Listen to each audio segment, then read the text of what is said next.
Now, come rain or shine, the residents of our favourite street in Leeds never miss an opportunity to gossip about the week's biggest talking points.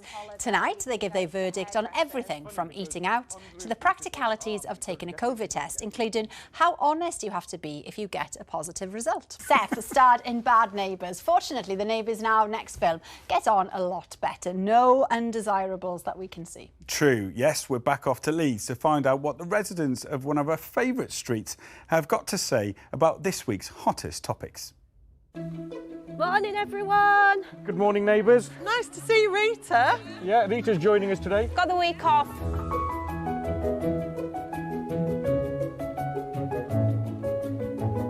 So what do you think of the local lockdowns? The rules are confusing because I've been at work all week and people I work with live in those areas that are locked down, yet they're still allowed to come into work. You're just not allowed in each other's houses, but you can go to work, you can go on holiday, you can go to the hairdressers. I think one of the problems seems to me is that the governments aren't consistent in their sort of message. And I don't know about you guys, but I really don't know what I should and shouldn't be doing, apart from the fact that I know I should be wearing a mask and I need to social distance. How do you plan anything now? Like, you've got to book everything now.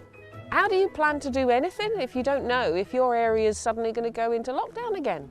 I guess you plan and then you have to deal with it if it goes into lockdown. Have a plan B. Yes, have a plan B. Or C or D. Yeah.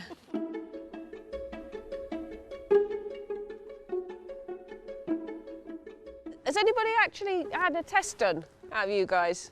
Yes, I've had one. Basically, it's like a swab test, and you put the end down the back of your throat, and then the same end you have to put up your nose.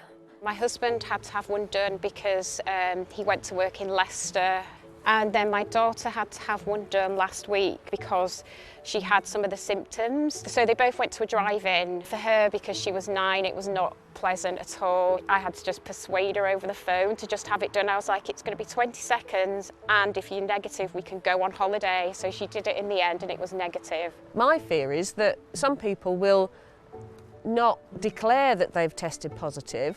They'll have a test and say, oh, no, I'm fine, because they can't afford to have 2 weeks with no money. This is all about honesty. They're putting their co-workers at risk by going back to work.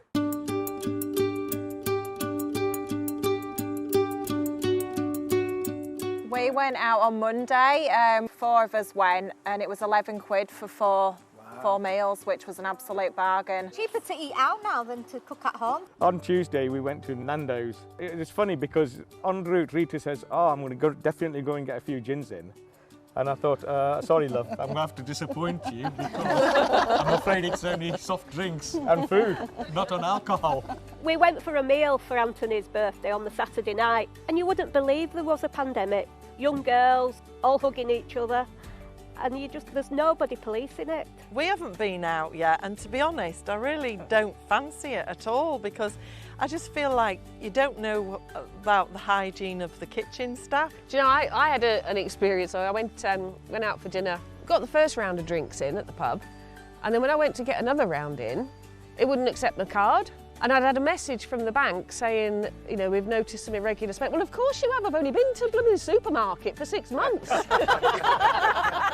I'm out. Oh, dear. Guys, it's been a pleasure once again. Time to get on, move on, work to do. See you later. Bye everyone. Bye.